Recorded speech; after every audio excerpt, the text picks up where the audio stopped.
Well, this morning we are seeing a good bit of rain pushing through middle Georgia, and the heaviest, in fact, is going to be continuing to move through over the next couple hours. Now, if we put this in motion and get to about the mid-morning, you are still going to see a lot of rain moving through at this point. But if you look closer up towards the northwest right over here, including spots like Upson County, also Monroe, the rain's going to begin to back on off, and I think by lunchtime we should be clear across most of the area. Now, for today, things are looking pretty clear as well. We're only looking at isolated rain chances. As you saw, though, the clouds are expected to hold on all the way through tomorrow morning. And tomorrow we still do have isolated rain chances right here. And you also see the freeze line moving its way further down towards the south.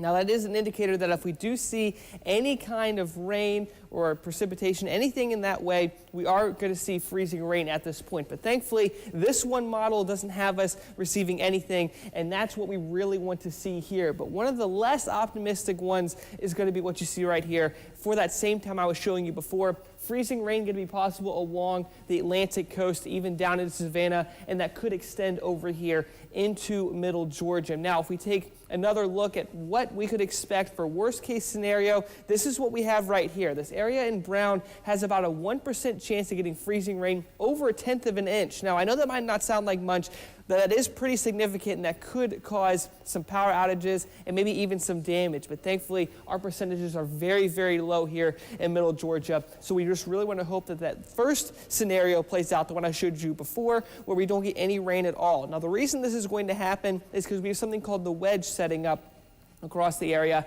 and that's going to be dropping our temperatures into the upper 30s for the entirety of Thursday and even lower for Friday morning.